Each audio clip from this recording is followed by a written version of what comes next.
junto possamos aqui louvar e adorar o nosso Deus Todo-Poderoso. Obrigado.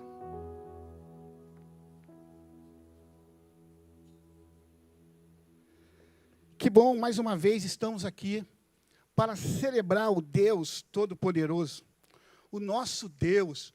Irmãos, vocês não têm ideia como é assim difícil para nós estarmos aqui participando desse culto, onde você consegue ver a igreja vazia, né? Só os irmãos aqui da técnica, aqueles que estão trabalhando conosco. Mas eu confesso a vocês que na primeira semana, onde nós começamos aqui o culto, realizando 6 cultos no domingo, eu fiquei triste. Mas como o pastor Josué falou nesta manhã, eu também hoje eu não estou triste. Eu não estou triste porque nós estamos alcançando também muitas vidas. Interessante, quando eu chegava ali na manhã, naquele primeiro dia a qual eu preguei, eu vi aqui uma funcionária muito querida, nossa, daqui da nossa igreja. E ela estava, uma funcionária da limpeza, assim, apoiada na vassoura, e ela estava muito triste. Eu perguntei, por que você está triste, minha irmã? Ela, pastor, essa igreja é tão grande, tão vazia, eu não estou assim muito ainda acostumado. E eu também estava triste, mas eu tinha que confortá-la, eu tinha também que consolá-la. Eu falei, irmã, não fica triste, porque tem muitas pessoas vão assistir o culto hoje, muito mais do que aquelas que estariam aqui. Então, assim, quando eu dei essa palavra de conforto, quando eu dei essa palavra de consolo para aquela nossa querida funcionária aqui da igreja, eu me tomei posse disso. E crendo que Deus está cuidando de cada um de nós. Deus tem algo muito lindo a fazer. E nós precisamos já pensar no futuro. Precisamos olhar para o futuro, aquilo que Deus já colocou para mim e para você.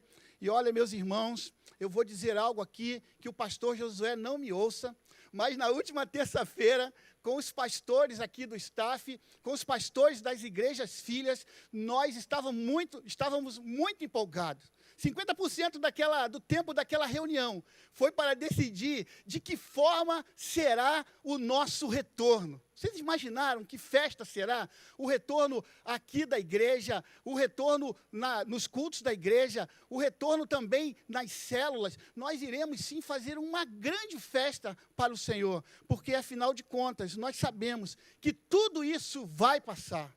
Deus tem algo para nós muito especial, e só aqueles que confiam plenamente nele vai entender o propósito disso tudo. Mas nós, como eu disse, precisamos olhar para o futuro, precisamos tomar as nossas decisões, fazer as nossas escolhas, sim, sempre apontando para o que Deus já colocou para nós, pensando em algo, em dias melhores. Mas para isso, eu queria hoje ler com você um trecho da palavra de Deus que vai dizer exatamente sobre isso. Eu te convido a abrir a sua Bíblia. Você, nesse momento, não está assistindo um culto, você está participando de um culto. Por isso, eu gostaria que você aí na sua casa, talvez em outro ambiente que não seja a sua casa, talvez no momento de folga aí do seu trabalho, você está participando desse culto. Então, queria que você abrisse a sua Bíblia no Evangelho de Lucas, no capítulo 15. O capítulo 15 de Lucas é um capítulo recheado de grandes acontecimentos, e eu gosto muito, aliás, desse capítulo 15 de Lucas. Ele vai falar sobre a parábola da ovelha perdida, e depois ele vai falar também da parábola da moeda perdida, e o que nós vamos falar hoje, a parábola do filho perdido. É sobre este assunto que eu gostaria de tratar com vocês nesta tarde. Por isso, eu gostaria que, como eu disse, você lesse a partir do verso de número 11, juntamente comigo, o que diz o Evangelho de Lucas, no capítulo 15. Jesus continuou, um homem tinha 2 filhos. O mais novo disse a seu pai, pai, quero a minha parte da herança. Assim, ele repartiu a sua propriedade entre eles. Não muito tempo depois, o filho mais novo reuniu tudo o que tinha e foi para uma região distante. E lá, desperdiçou os seus bens vivendo irresponsavelmente. Depois de ter gasto tudo, houve uma grande fome em toda aquela região. E ele começou a passar necessidade, pois Por isso foi empregar-se com um dos cidadãos daquela região, que o mandou para o seu campo, a fim de cuidar de porcos. Ele desejava encher o estômago com as vagens de alfarrobeira que os porcos comiam, mas ninguém lhe dava nada. Caindo em si, eu quero repetir aqui, caindo em si, ele disse: quantos empregados de meu pai têm comida de sobra, e eu aqui, morrendo de fome? Eu me porei a caminho, e voltarei para o meu pai, e lhe direi: pai, pequei contra o céu e contra ti, não sou mais digno de ser chamado teu filho. Não sou mais digno de ser chamado teu filho, trata-me como um dos seus empregados. A seguir, levantou-se e foi para o seu pai.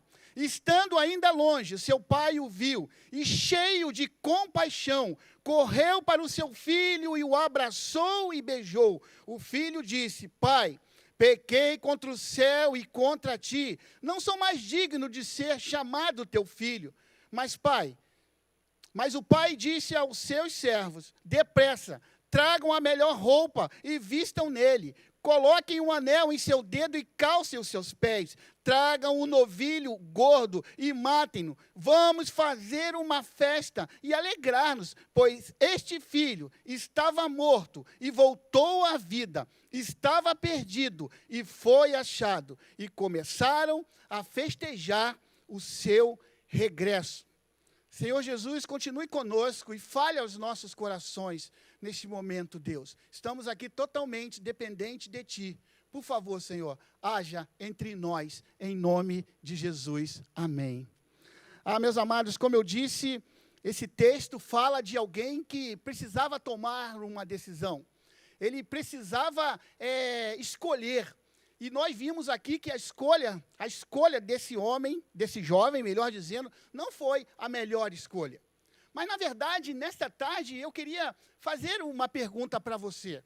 Eu queria te perguntar, qual foi a melhor decisão que você já tomou em sua vida? Qual foi aquela decisão que você disse assim: caramba, yes, Jesus, o Senhor estava comigo, e essa decisão foi muito acertada? Eu não sei qual decisão você pode estar aqui pensando, eu não sei se foi o seu trabalho, foi a conclusão de um curso, foi uma viagem, foi o seu casamento. Eu acho que se a Beth estiver aqui ouvindo essa mensagem, ela vai dizer que a melhor decisão dela foi ter casado comigo. É só uma brincadeira, claro, né? Mas tem decisões que nos traz uma grande esperança e uma alegria. Mas do mesmo modo que nós tomamos decisões, e essas decisões, essas escolhas são muito importantes, eu queria também nesse momento fazer uma pergunta para você. Qual foi a decisão que você tomou na sua vida que te trouxe muita tristeza, que te trouxe um arrependimento grande? Eu queria que você pensasse agora. Eu queria que você refletisse sobre esta decisão que te trouxe arrependimento, que te trouxe a tristeza grande. Na verdade, irmãos, ao ler esse texto aqui, claramente nós podemos ver que as nossas decisões, as nossas escolhas de hoje, elas vão resultar num resultado no futuro. Por isso que nós precisamos prestar muita atenção. Em geral, o que nós estamos vivendo hoje é fruto da nossa decisão de ontem. Por isso a gente não pode reclamar. Por isso nós não podemos reclamar, e é muito comum do ser humano querer colocar culpa nos outros quando algo acontece de errado. Às vezes colocamos culpa nas pessoas. Foi por causa do meu pai, foi por causa da minha mãe, foi por causa do meu cunhado. O cunhado sempre leva muita culpa nisso, né? Foi por causa do meu time. Foi por causa da política, foi por causa ia falar do Vasco, foi por causa do Flamengo. Sempre nós colocamos a culpa em alguém.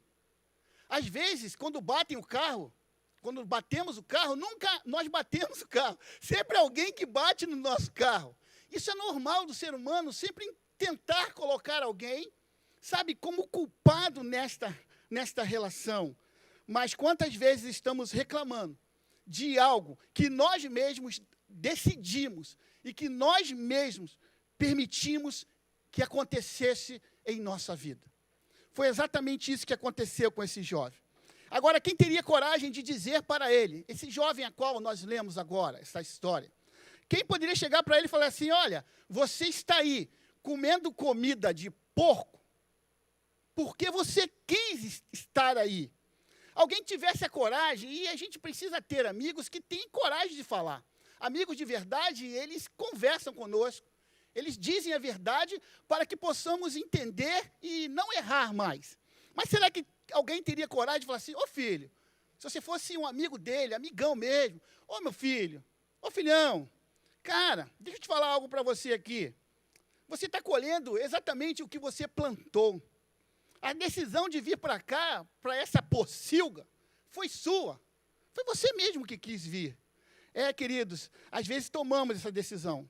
Tem gente que tem coragem de dizer, mas como está você após uma decisão errada na sua vida?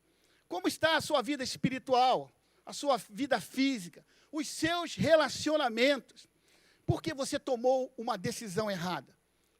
Como estão essas situações em suas vidas? As suas decisões vão determinar o seu futuro. Por isso que hoje nós queremos falar sobre isso. É por isso mesmo que só nós, eu e você, somos os únicos responsáveis pelo nosso futuro. Vamos imaginar agora algo aqui interessante. Se eu terminasse agora a mensagem, fechasse a palavra de Deus, gente, acabou o culto. E eu ia embora para casa. Pastor, como o senhor faz uma coisa dessa? O senhor chegou aqui, o senhor disse que...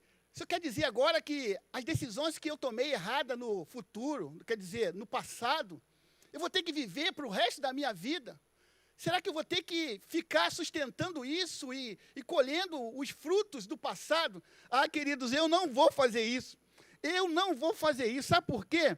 Porque nós vivemos e seguimos um Deus verdadeiro, que é um Deus de recomeços. Um Deus que pode pegar tudo que já aconteceu na sua vida e trazer algo novo e mudar tudo para que você viva o melhor dele. É isso que Deus quer. Deus é um Deus que transforma tudo. O que nós precisamos é entregar nas mãos do Senhor Jesus. É isso. Talvez ninguém na Bíblia, talvez não tenha nenhum outro personagem na Bíblia, como esse aqui, desse filho pródigo, que passou uma dificuldade tão grande na vida dele, tão grande, a ponto de viver daquela forma a qual nós lemos aqui, mas também de dar uma volta por cima. A Bíblia conta como ele deu essa volta por cima, e é sobre isso que nós iremos falar. Estava a situação tão difícil para ele se encontrava comendo comida de porcos, ele caiu num buraco, mas ele, com uma decisão certa agora, ele voltou para algo que Deus colocou na vida dele. Mas interessante que ele, quando está aqui nessa situação, ele avalia. Quando ele olha aonde que ele estava, sabe? Ele avaliou, mas ele avaliou de forma honesta. Ele não avaliou essa situação em base em mitos, em base em mentira, sabe? Ele não avaliou em base de preconceito. Ele foi honesto. Nós sempre dizemos, como eu disse, que a culpa é dos outros, mas ele não fez isso, não. Ele olhou e viu, que besteira eu fiz. Olha onde eu vim parar por uma decisão errada que eu tomei. Meu amado, só existe mudança quando há uma crise. Enquanto não tem crise, a gente vai levando a vida como a gente acha. Tem aí um músico popular, um compositor, que vocês já devem conhecer a letra, deixa a vida me levar, a vida leva eu. Enquanto você não vive uma preocupação eminente, algo muito difícil na sua vida, você vai continuar levando. Mas existe um momento estratégico, aonde Deus te chama, olha, agora é a hora de você mudar. E foi exatamente isso que ele fez. Aquele jovem avaliou e disse, a culpa é minha. Eu fiz essa besteira. Amados, um casamento, quando ele vai mal, sabe, quando há algo errado no casamento, e aonde o casal, os cônjuges não se dão bem, tem um momento que eles vão chorar. Os dois talvez chorem. E eles vão ver a besteira também que fizeram, porque eles estão magoando alguém que eles tanto amam. E aí sim, o casamento começa a ser restaurado. Mas tem que haver uma decisão. Tem que haver algo que mude isso. Onde há uma real insatisfação com o presente, com a realidade que eu estou vivendo, aí eu vou mudar. A gente nunca irá mudar se tivermos uma visão errada do nosso futuro, uma percepção clara que a gente pode ser. Eu falei aqui na minha última pregação, o médico te diz, olha, você precisa emagrecer, você precisa ter uma dieta saudável, você precisa fazer exercício. E o que a gente faz? A gente não leva em consideração. Mas quando as suas taxas começam a ser modificadas, quando você começa a ter sintomas, aí você começa a agir. Mas isso é normal do ser humano. Infelizmente, aquele jovem não só compreendeu aquela decisão estúpida, desculpe a expressão, de brigar com seu pai, de gastar uma parte da herança da família. Como ele disse assim, que topeiro eu fui, que cego, que pecador, insórdido, que imaturo, que carnal eu fui de pegar a fortuna e gastar. Ah, amados, gastar, mas não foi de uma forma como deveria, se ele fosse realmente colocar aquele dinheiro em algo que ia produzir frutos, não. Ele começou a gastar com prostituição, na irresponsabilidade, mas ele admite. O interessante aqui nesse texto que lemos, que ele admite, eu repeti aqui para vocês, ele cai em si, e quando ele cai em si, ele começa a fazer algo diferente. Mas ao invés de apenas ele ficar reclamando, mas ao invés de somente reconhecer, aí vem sim o que nós precisamos fazer. Ao invés de estar somente preocupado, reconhecer todo aquele erro, ele não se aprofunda ainda mais, ele não cai em depressão, ele não vai para uma cama, ele não fica num quarto escuro, ele não entra no vício da bebida, das drogas, ele não pega uma arma e tenta assaltar, ele não pega, vai para uma janela querendo suicidar, não, ele não faz isso. Uma pessoa inteligente não faz isso, e ele exatamente o que ele fez algo diferente. Ele entendeu que aquilo tudo que ele estava passando foi por causa de um erro, de uma atitude que ele cometeu. E a palavra-chave aqui, queridos, é arrependimento. É muito interessante, quando ele avalia isso tudo, quando ele avalia a situação a qual ele estava passando, como eu disse, ele avaliou de forma honesta. Ele falou assim, poxa, eu fiz besteira. Mas o meu pai, talvez ele não vai me querer como filho. Mas tá bom, se ele me colocar como um dos seus funcionários, como alguém que trabalhe lá com ele na fazenda, já tá bom, porque onde eu estou está muito ruim.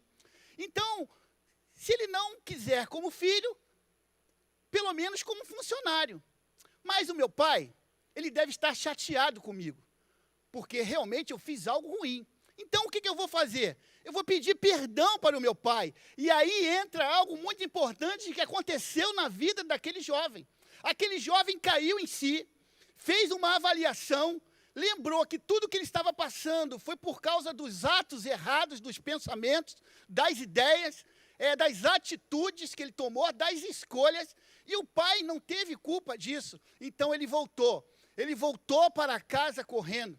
Mas o interessante é que quando ele chega lá para conversar com seu pai, ele não chega tentando justificar. Ah, pai, o senhor sabe por quê, né? Eu não queria nem ir, mas o senhor sabe. Ele não colocou nenhum tipo de observação. Ele simplesmente entendeu o que ele tinha feito errado. A palavra caiu em si e ele percebeu isso. É lindo ver que ele toma uma atitude. Ele larga tudo o que está fazendo. Eu fico imaginando como aconteceu esse momento. Quando ele cai em si, ele olha, ele deve ter se olhado, ele deve estar com um cheiro muito ruim, ele deve estar, perdão a expressão, fedendo muito. Ele deve ter tirado aquela roupa, ele deve ter dado um chute naquele balde que ele estava trabalhando, ele deve ter ido tomar um banho, ele passou naquela pocilga e falou assim, tchau, porquinhos, eu vou para a casa do meu pai. Foi exatamente isso que ele fez. Nada podia impedir, porque ele sabia que o local onde ele estava não era aquilo que ele veio fazer. Ele tinha algo muito melhor, mas por uma escolha errada, por algo errado, ele acabou cometendo esse grande, grande erro. Foi isso que aconteceu, meus irmãos. Eu irei para a casa do meu pai, e ele foi. Às vezes reconhecemos os nossos erros, pensamos, realmente errei, pequei, mas não ficamos parados, ficamos estáticos. Nós precisamos tomar uma atitude, precisamos voltar, fazer o caminho de volta e resolver o nosso passado. Ah, queridos, quando ele entendeu que ele poderia ficar melhor na casa do pai dele, ele saiu correndo para casa. Ele não parou. A grande pergunta para todos nós, que eu queria realmente fazer para você, é exatamente essa. Para onde você quer ir? Qual é o rumo da sua vida? Onde você quer chegar? Aonde você quer viver? Qual é a visão que você tem do futuro? Você tem pensado sobre isso? Agora é um momento muito claro, é um momento muito importante de você fazer uma avaliação de tudo que está acontecendo ao seu redor. Ele tinha uma visão. A visão daquele jovem era a amizade com o mundo. A visão daquele jovem era a seguinte: eu vou colocar muito dinheiro no bolso, porque se eu colocar muito dinheiro no bolso, eu vou ser feliz. E foi totalmente errado o pensamento dele. Ele tinha muito dinheiro no bolso e foi parar no fundo do poço. E é isso exatamente o que está acontecendo atualmente. Essa doença, esse vírus, ele não está escolhendo classe social. Ele não está escolhendo a posição de ninguém. Quem tem dinheiro ou quem não tem, todos estão sendo atingidos. É esse pensamento que esse jovem tinha que faz com que as casas lotéricas fiquem lotadas. Porque as pessoas acham que se ela tirar ali um bilhete premiado, ela vai ficar rica, ela vai ser feliz. E não é assim.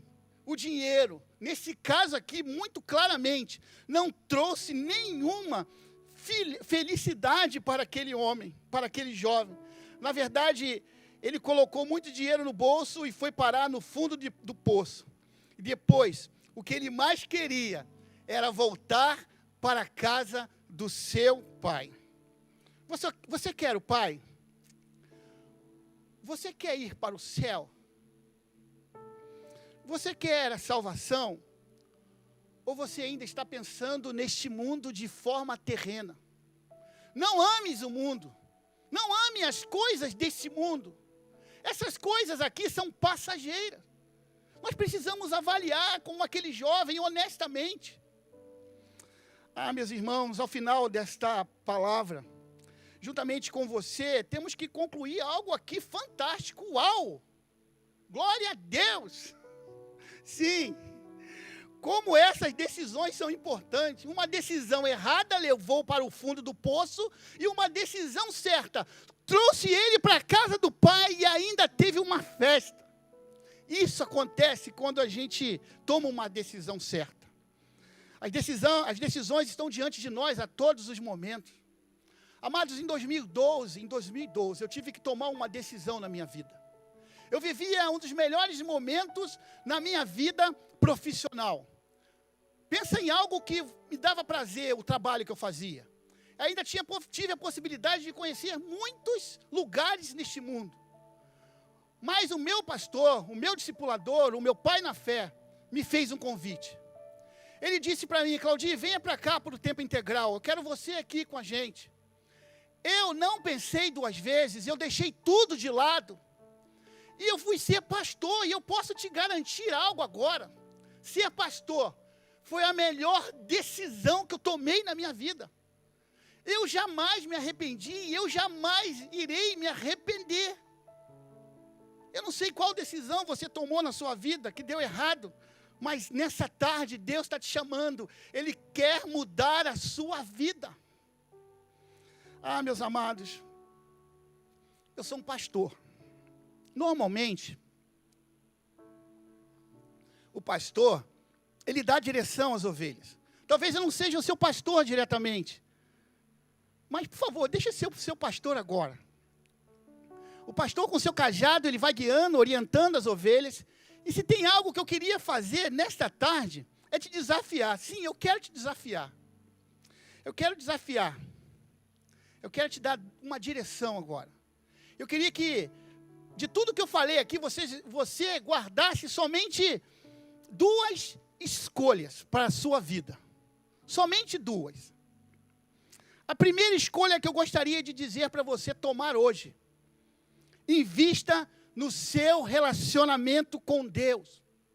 Diminua a distância de você e Deus. Aquele jovem voltou correndo para casa. Ele voltou porque ele precisava estar diante do seu pai. Amados, um tempo na minha vida, lá atrás, eu participava de um teatro da igreja, e eu fazia exatamente essa peça. E eu era o pai desse jovem. Amados, o meu papel era somente olhar para ver se o filho vinha. De vez em quando eu olhava para ver se o filho vinha, se ele estava chegando. E, irmãos, eu vou falar para vocês que era parecido como essa nossa igreja. De repente a porta se abria, e aquele filho saía daquelas portas correndo. E eu ia correndo encontrar com ele como pai. Ele estava todo sujo. Ele estava, com as roupas todas rasgadas.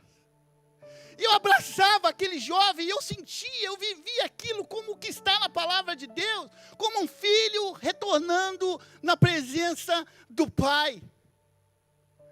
Volte para Jesus. Volte para Jesus. Coloque Deus no lugar certo na sua vida. Por favor, tire Deus de uma figura na sua carteira. Por favor, tire Deus de um crucifixo no teu pescoço. Tire Deus, talvez, de um livro de capa preta, que você acha que Deus só está aqui. Não. Tire Deus dessa estrutura. Tire Deus da religião. Chame Deus para ser o seu Senhor e o seu Salvador. E você verá a mudança que Ele fará na sua vida. Diminua esse espaço, em nome de Jesus. Quem decide arrumar o seu relacionamento com Deus tomou a melhor decisão. E o meu segundo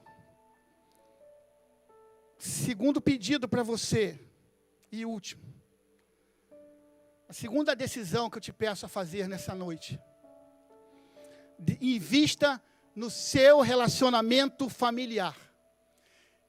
Ninguém é mais importante depois de Deus do que os seus pais, do que os seus irmãos, do seu cônjuge. Depois de Deus, essas pessoas são mais importantes na sua vida. Não troque a sua família. Decida amar a sua família. Amar é perdoar. Amar é esquecer o passado. Amar é marcar hora para estar juntos, para rir junto. Esse é o momento que nós estamos vivendo. Decida amar a sua família. Queridos, amar é fazer a sua casa um lugar de paz. Não seja agora, forte que eu vou falar agora, preste atenção. Não seja você o chato da sua família. Não seja você o intolerante da sua família. Não seja você a ignição das explosões do teu lar. Seja um homem e uma mulher ou um jovem de Deus querendo a paz no seu lar. Se você é pai, invista no seu filho. Nada melhor para um pai de ver ou preparar ou pavimentar a pista para que o seu filho decore para lugares altos. O seu filho, a sua filha, precisa ser mais crente do que você, precisa ir mais alto do que você.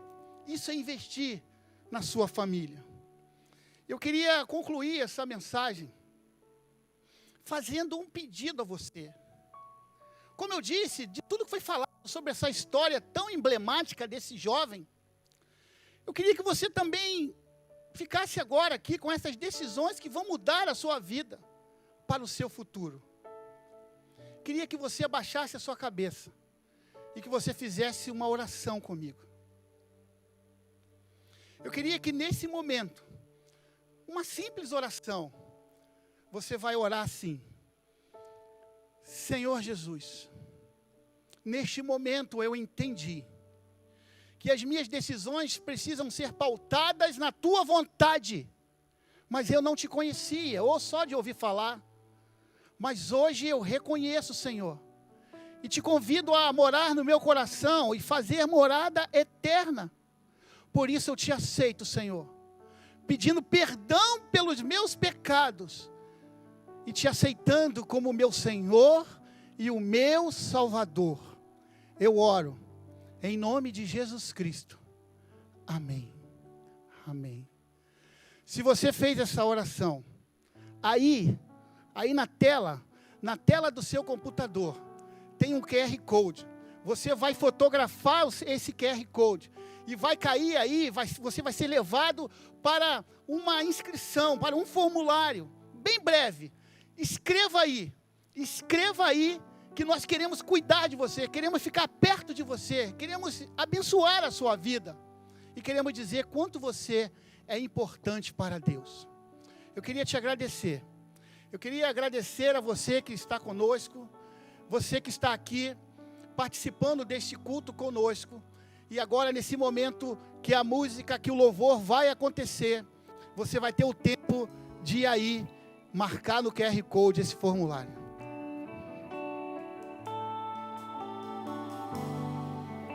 Oh, quão lindo esse nome é! Oh, quão lindo esse nome é! O nome de Jesus, meu Rei. Oh, quão lindo esse nome é! Maior que tudo Ele é. Oh, quão lindo esse nome é! Nome de Jesus.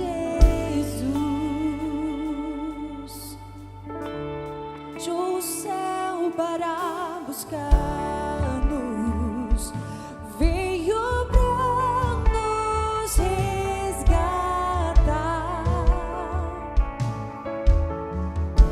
Amor maior que o meu pecado, nada vai nos separar. Oh, quão maravilhoso é! Oh, quão maravilhoso é o nome de Jesus, meu Rei. Oh, quão maravilhoso é!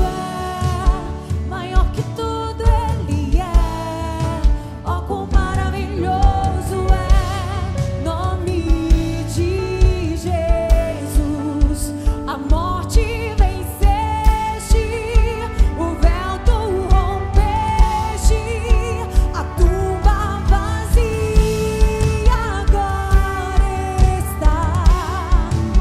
Os céus te adoram, proclama a tua glória, pois ressuscitaste e vivesta. Tu és invencível, inigualável, hoje pra sempre reinarás.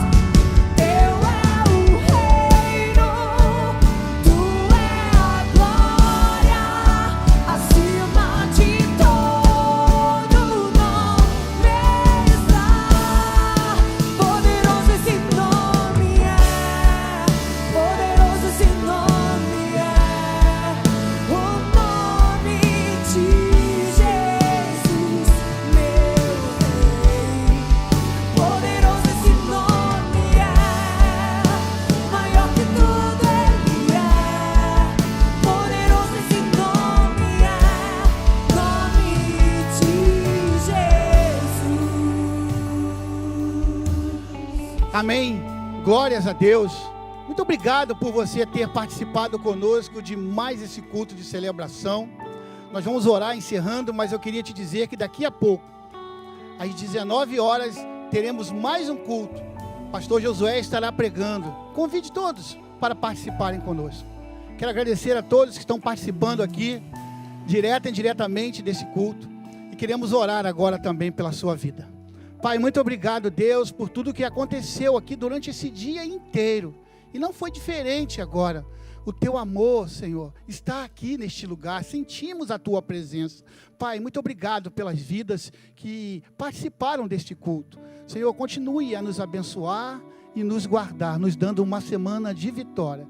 E agora, que a graça e o amor do Deus Pai e as infinitas consolações do teu Espírito Santo seja sobre a Igreja Batista Atitude e sobre todas as igrejas espalhadas por toda a face da terra, hoje e para todos sempre. Amém, amém. Que Deus te abençoe.